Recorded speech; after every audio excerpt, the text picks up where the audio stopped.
ជំរាបសួរពុកម៉ែបងប្អូនទាំងអស់គ្នាថ្ងៃនេះនាំពុកម៉ែបងប្អូនទាំងអស់គ្នាមក check អីវ៉ាន់កំងពីចិនមួយខ្ញុំទៀតណានិយាយទៅអីវ៉ាន់ទី1នេះគឺបោះអ្នកលក់ផ្ទាល់ហ្មងមើលតែឈ្មោះសៀវហុងនៅលើហ្នឹងទៅគឺដឹងតែបោះអ្នកលក់ទីដែរហើយអីវ៉ាន់ទី1នេះគឺខ្ញុំកំងជាមួយនឹងប្រភេទទឹកអប់និយាយទៅមកដបតែ6000ទេពុកម៉ែបងប្អូនទាំងអស់គ្នានិយាយទៅក្លិនវាក៏អូបដែរអ្នកគ្នាគ្រាន់តែជាប់អត់សូវបានយូរព្រោះតម្លៃវាធូរថ្លៃដែរអញ្ចឹងណាហើយ packaging គេស្អាតញាក់6000អ្នកនរគ្នាអើយ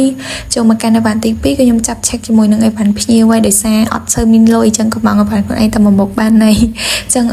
ទីអីវ៉ាន់ទី2នេះគឺគាត់កំងជាមួយនឹងប្រភេទតាគៀបនិយាយទៅប្រហែលជាគាត់ចិត្តទៅលេងសមុទ្រឯអ្នកនរគ្នាបានគាត់កំងចេញមកបែបអ្នកទៅសមុទ្រហ្មងហើយចំពោះអីវ៉ាន់ទី3នេះក៏តាគៀបដូចគ្នាប៉ុន្តែស្ដាយអ្នកនរគ្នាគាត់កំង4ខាងចិនគាត់អស់ម៉ូតទៅក៏គាត់ដាក់ឲ្យគាត់ឆានមកដែរថាគាត់ដូរម៉ូតឲ្យអញ្ចឹងតែខ្ញុំបានចូលមើលទៅក៏ភ្ញៀវអត់យកទៅហើយឥឡូវហ្នឹងក៏តាគៀបហ្នឹងបានមកអ្នកលក់ទៀតទៅកំងវ៉ាន់ភ្ញៀវយូរសល់បានតែខ្លួនឯងទេ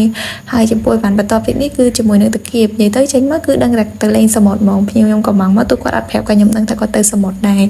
ចូលមកកាន់អីវ៉ាន់បន្តទៀតដល់អីវ៉ាន់ទីម៉ានទេអ្នកនរគ្នាអើយភ្ញៀវគាត់កំងជាមួយនឹងអាវយឺតអ្នកនរគ្នានិយាយទៅម៉ូតនេះស្តៀងតែនៅខ្មែរដែរហ្នឹងគ្រាន់តែថាគាត់ខ្ជិលដើរផ្សារអីក៏គាត់កំងពីថៅប៉ៅទាំងអស់ទៅតម្លៃវាប្រហែលនឹងនៅខ្មែរដែរទេ$2-3ហ្នឹងអ្នកនរគ្នាប៉ុន្តែយើងបានរើសម៉ូតអញ្ចឹងណាអញ្ចឹងសម្រាប់បងប្អូនចង់កំងបានពីចិនកុំភ្លេចតាក់ទងមក City Shop ណាអរគុណបាយបាយ